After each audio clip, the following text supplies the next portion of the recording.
Ayan,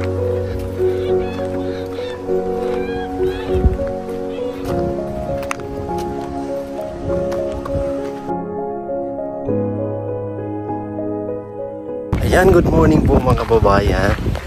Magandang umaga, magandang buhay sa ating lahat. God bless everyone. So ngayon mga kababayan, nandito kami sa misyon.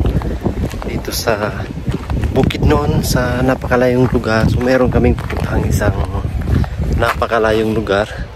Ayan, maglalakad na kami dyan sa ilog.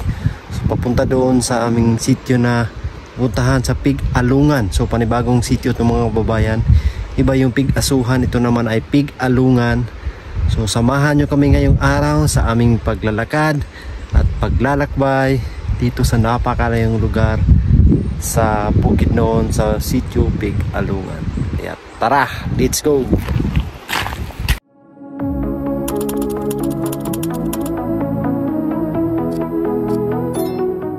Friend mga kababayan, at habang naglalakad kami papunta sa aming pupuntahan ay i-share natin at ibahagi sa inyo ang aming kaganapan dito. At ang napakagandang lugar na nakikita nyo ay para kayong andito kasama namin mga kababayan, kasi habang naglalakbay at naglalakad tayo papunta doon ay isi-share natin ang napakagandang lugar, napakagandang tanawin dito sa aming puntahan mga kababayan. So ang layo pa daw, meron silang dala-dala na ganyan mga kababayan, parlins or titawag na rectangular, yung mga katutubo o mamamayan dito, kasi gagawa daw ng gym, tapos hindi mapasok ng sasakyan, kaya isa-isa nilang pasan ang mga parte ng materialis na gagamitin doon sa kanilang gym mga kababayan. So baha, parang medyo baha ngayon, medyo malalim yung tubig, so kailangan namin ng guide para matawid dito po. Ayan o. So grabe, ang init. Ang tawag mo, ang rectangular.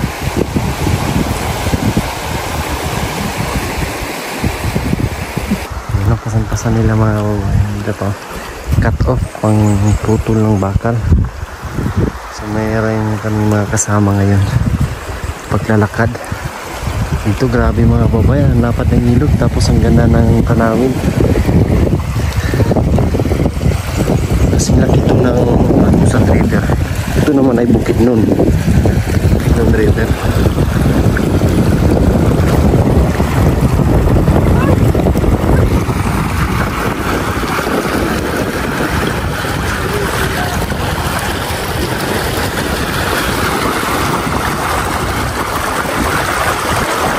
Lalim. Katakot. Basa yung yulaw. Yan, tawid kami ng ilog. Dito kami dadaan. So delikado nito pagbabaha, kasi ang lapad, ang layo ng tatakbuhin mo papunta dun sa mataas na bahagi. Grabe yung lugar oh. Ano mga babae, ang sila kuya.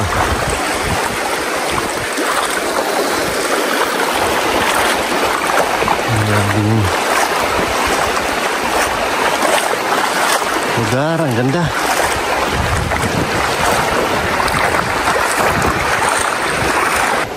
So ayan po talaga yung ginagawa mga kababayan kapag hindi mapasok ng sasakyan, tapos merong project doon sa isang sitio, ay magbabayanihan po yung mga mamamayan para hakutin yung mga materialis na gagamitin sa isang proyekto. Kaya ngayon ay meron silang proyekto na gym, kaya yung mga materialis na gagamitin ay hinahakot nila isa-isa mga kababayan para madala doon sa kanilang sitio. So yung sitio po ay malayo pa, sakripisyo po talaga ang gagawin para madala lang yung mga materialis na gagamitin. So para din naman yan sa sa ikabuti ng kanilang sitio o kanilang lugar. So sila na po mismo ang naghahakot, mga kababayan. Kasi yung daanan dito na yung ginagawa ay hindi na patuloy. So sayang po, mga kababayan. So sana po ay sa susunod ay mapatuloy ang daanan na yan para maabot naman tong lugar nila dito. Kasi merong barangay dito na parte na walang daanan. Kaya hiling namin na sana ay matuloy ang daanan na yan, mga kababayan, at malagyan ng tulay or kung ano man dito sa kanilang lugar. Kasi tingin ko hindi na kailangan ng tulay dito kasi dito idadaan yung mga kababayan, sa gilid ng bundok dyan yung idadaan papunta roon. So hindi natatawid sa ilog. Kaya sayang lang hindi na patuloy. So ngayon naglalakad kami papunta roon, mabisita, matingnan yung kanilang lugar, mga kababayan. Kaya samahan nyo kami sa aming misyon ngayong araw.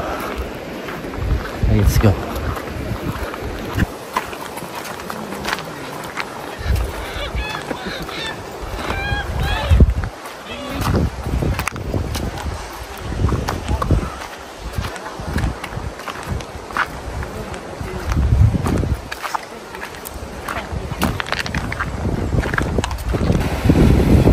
Ang lalim, mga kababayan. So nakatry naman kami ng ganito nung pumunta kami dun sa may bandang Talainod o sa Tutumas.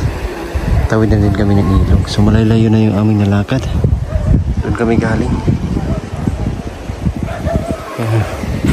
Tara. Let's go. Tawid tayo. So medyo malakas yung kanyang agos, mga kababayan. Hanggang dito medyo malalim, sa mga 1.5 sa mga 1 meter yung lalim niya. Grabe. Katakot, pero experience at may mabuti naman naming hangarin dito. So tuloy natin ito, mga kababayan. Ang init naman.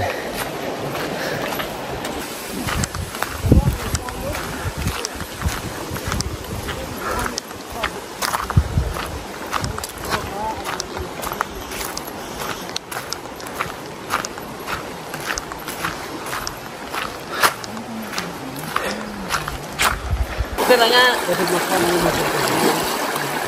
mo.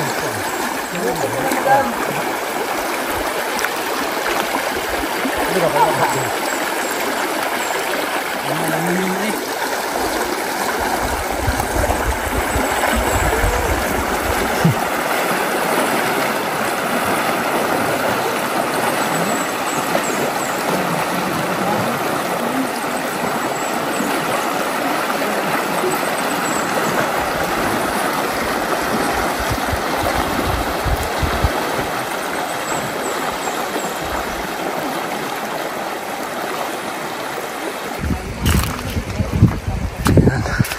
So medyo malayo na yung aming narating.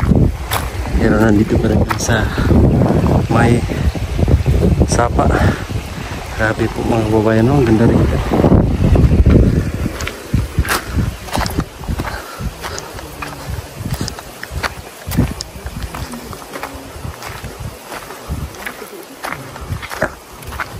Ayan po, pahinga po muna, mga kababayan.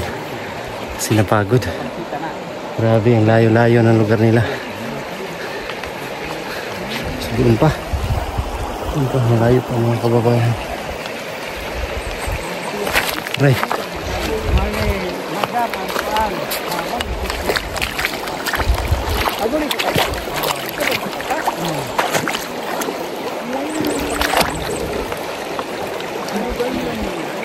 Itong kinatatayuan natin, mga kababayan, is part 2 ng Bukidnon. Ito. Bukidnon to. Oo. Pero yung tawid na yan, yung sitio Sabangsita is Davao yan. So, pagkatawid tayo dyan, nandyan na tayo sa Davao. Sa ngayon, nandito pa tayo sa Bukidnon. Kasi yung sitio na yan is part ng Tapak, Pakibato District po mga kababayan. Yan yung sitio Sabangsita, Barangay Tapak, Pakibato District sa Davao City. Kaya pupunta tayo ng Davao ngayon, babalik tayo ng Davao. Tatawid tayo dito sa ilog, which is Davao na yan. Tapos ngayon, nandito pa tayo sa Bukidnon. Kasi part 2 ng Bukidnon sa May Sinoda. Itong kinatatayuan natin. Punta tayo ng Davao dyan. Lapit lang. Ayan po. Mayroon pang isang sitio na napakalibdib na sa tago. Talagang nandito sa kabundukan, no? Gitna ng kabundukan kami mga kababayan. Kaya tatawid kami dyan sa ilog, malapad na ilog.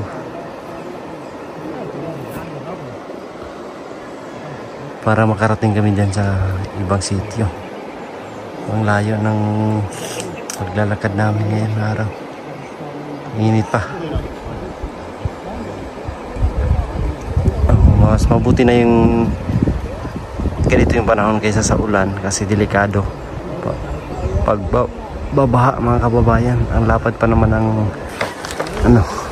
ilog. So, tara na, tuloy tayo sa misyon.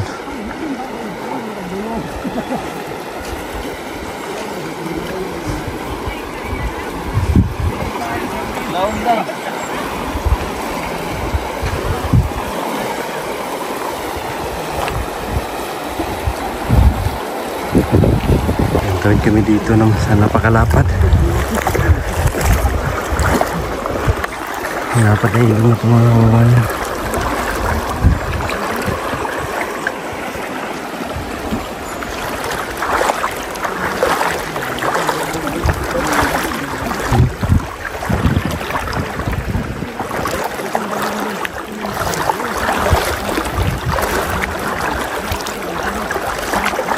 Pumunta kami ng Davao. Dito kami dibahan sa ilog. Galing Bukidnon ay tatawid tayo para makakating tayo ng Davao.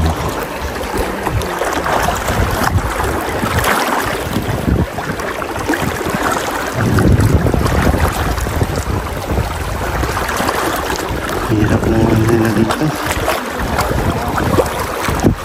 Pero gaya ang layo ng lugar. Bumaha itong mga babayan, hindi talaga sila magtawid.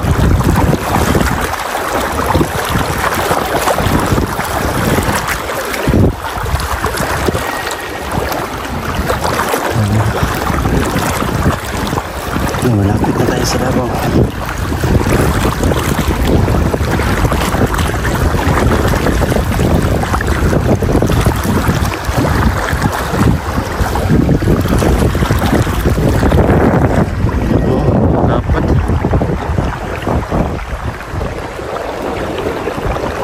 Pag natuloy yung daanan mo, ayan dyan dadaan. Pupunta doon para hindi nagagawa ng tuloy.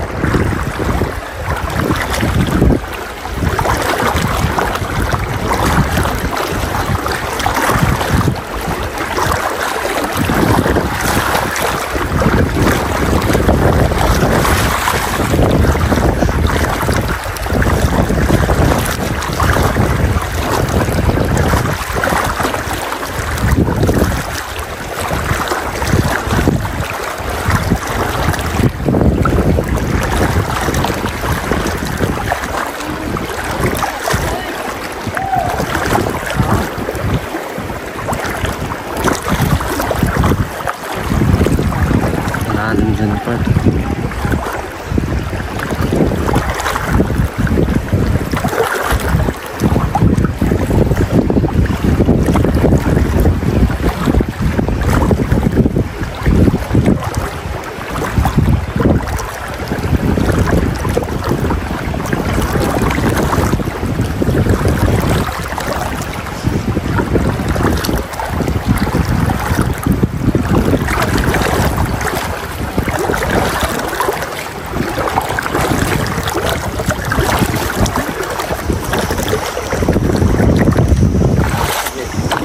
Nandito na kami ngayon sa Davao. Kasi itong sitio na to is part ng Davao City po mga kababayan.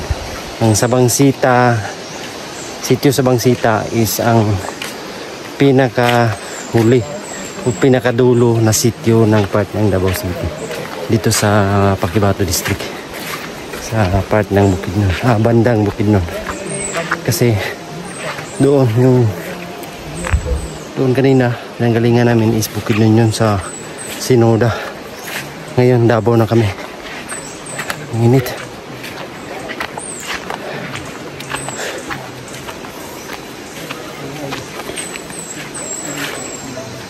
Ayan, pahinga muna kami yan mga kababayan. Ano muna ng lakas. Mag-ipon ng lakas para makapagpatuloy kami doon. Malayo pa ang puntahan po. Nakarating dito si Kan? Yan ang kumbaga mao gyud ay timailan nga namug na ang word nga sita. Sita rin. Kan siyang apelyido nga Yamashita. Maski pangutanon nimo ni atong mga driver. Yamashita. Nakarating dito? Kaya dito sa uluhan na dili sita, kuan na, kanang latangan ang pinakauluhan na. Pero dili sa asa kutob siguro Yamashita, dito kutob ang sita. Sita River. Yamashita River. Galing no? Ay sa upat kid. Pinakalaman talaga ng proseso.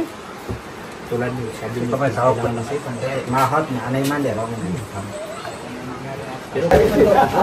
Balik mi ha. Baka maabot Tuloy kami mga kababayan.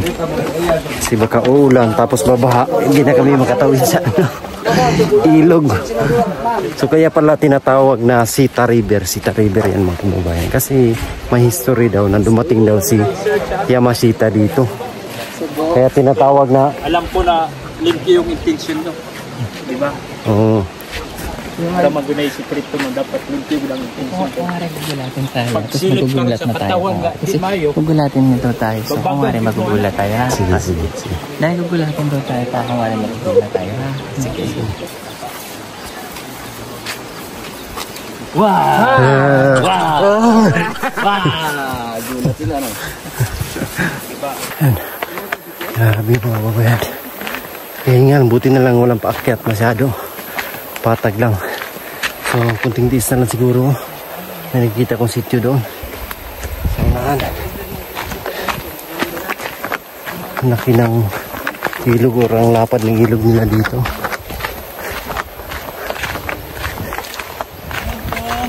Ayun to. Ang saan mo na? Boss? Magkarga mo yung kuwan, giling bakal. Ay, karga rin. Sa Sa paanod? pao. Okay na nga diskarte ha. Okay. Yan, karga nila yung mga materyales sa gagawing mini gym. Doon sila dadaan sa may ilog. So ipapatong nila doon sa ano ng gulong, yung interior, lagyan ng hangin para hindi sila mabigatan sa papasan. So, kami naman ay tuloy mga kababayan sa aming pagmisyon ng init na.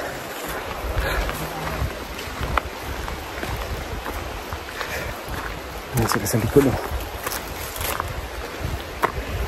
So kunting paakyat lang naman to. Akyat ng konti tapos pababa. So hindi masyadong nakakapagod.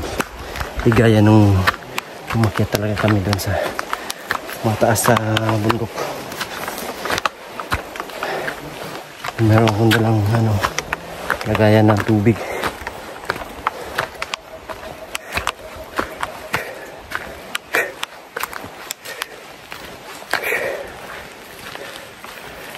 Pahinga mo ito dyan sa unahan.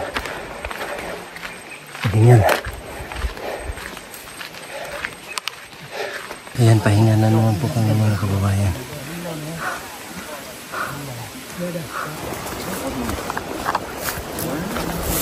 Halo. Oo nga. Ba kasi ng lupa oh.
init ha. Ang ganda ng kabundukan.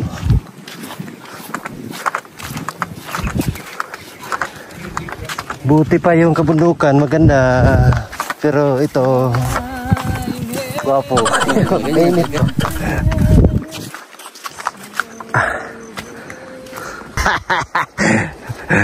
Hindi ka pinakantapos. Grabe, ang layo. Ang ganda ng lugar. Ito na.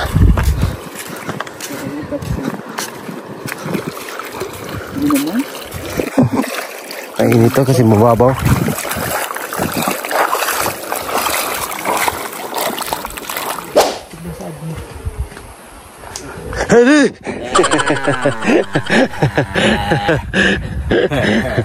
So yan mga kababayan, nandito na kami sa Sitio Pig Alungan.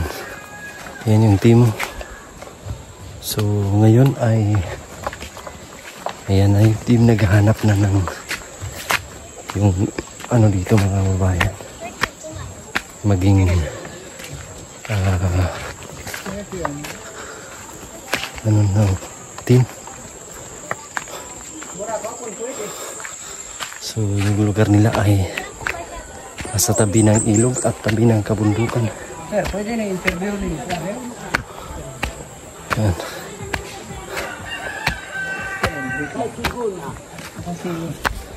Yan. Yung sitio po nila dito mga kababayan is kakaiba. Kasi ang ganda ng lugar nila mga kababayan. Oh, yung forma ng kabundukan, tapos yung kanyang shape is talagang amazing. Kaya i-share natin mga kababayan itong lugar ng Pig Alungan dito sa Barangay Sinoda, Kitaw-Taw, Bukidnon. Ayan po. So, ayan po yung mga kabundukan dito mga kababayan. May paaralan dito, ayun doon. Mayroong paaralan. Tapos yung mga bahay dito, simple ito, paaralan dito sa daycare center nila. Parang bahay pero paaralan yan mga kababayan. Ang daycare. Yung mga kabundukan, no? Ang ganda. Yan. Yung mga bahay dito. Yan, meron dyan, meron doon, meron pa doon sa taas. Kabahayan mga kababayan. So, marami din sila dito sa Sitio Pig Alungan. Yan, meron silang simbahan doon sa taas. Napakalayong lugar na to, pero tahimik, maganda yung lugar. Ayan o. Oh.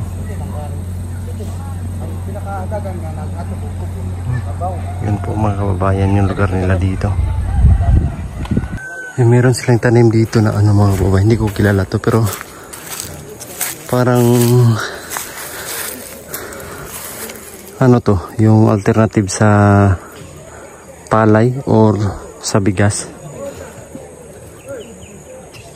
Yan o. Ito yung alternative mga kababayan sa bigas. Hindi ko alam kung anong pangalan nito. Yan o. Yung kanyang laman. Tayo, ang sige pangalan na ni Tay?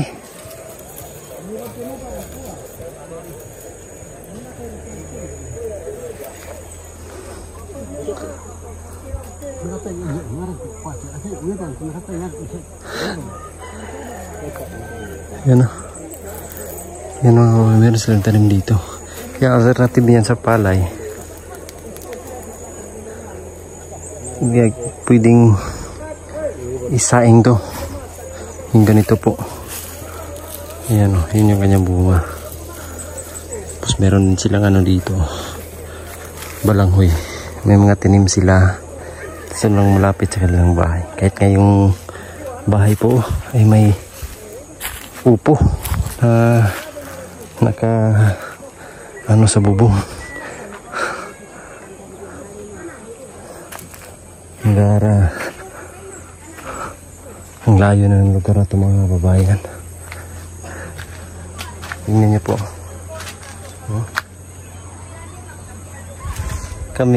Galing kami sa, hindi na makita rito kasi umikot kasi kami mga kababayan.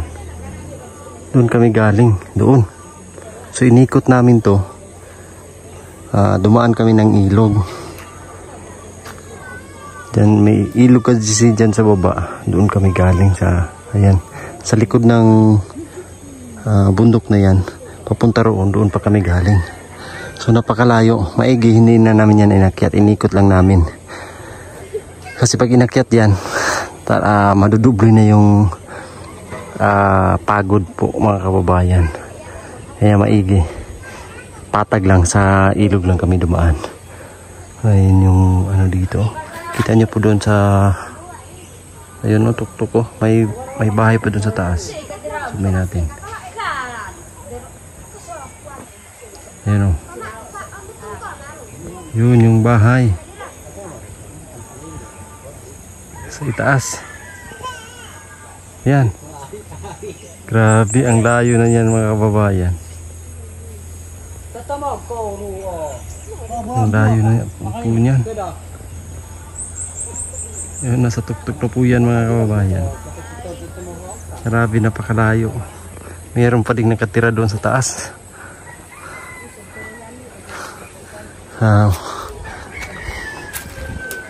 So yun nga mga kababayan, na-share natin yung pinupuntahan ni Pugong Biyahero kasi tayo po ang nasa likod ng kamera ng Pugong Biyahero at ng team. So binabahagi natin ang mga lugar na pinupuntahan ng Pugong Biyahero at ng team, kung saan kami napadpad, saang lugar, saang sitio, saang barangay o saang city yung aming napuntahan. Ay sinishare natin po mga kababayan kung saan talaga sulok o saang sulok talaga nagpunta ang team sa pangunguna ni Pugong Biyahero. Ang kagaya nito po ang pinupuntahan namin ay isinishare o binabahagi natin ang aming paglalakbay, pagbabiyahe sa araw-araw na pagmisyon sa paghatid ng tulong po mga kababayan. Maraming salamat sa inyong lahat na sumusuporta sa Pugong Biyahero. Hindi dahil sa inyo wala kami rito, wala kaming lugar na mapuntahan, wala kaming kapatid nating natutulungan. Dahil po yan sa inyo mga kababayan, sa palagi niyong pagsubaybay sa Pugong Biyahero team. At sa atin po, isubscribe nyo po ang ating munting channel. Nang sa ganon ay marami pa kaming lugar na pupuntahan, marami pang mga katutubo o mga kapatid natin na nangangailangan na matutulungan. So ayun lang po mga kababayan, maraming salamat sa inyong lahat. God bless us all, we love you, bye bye.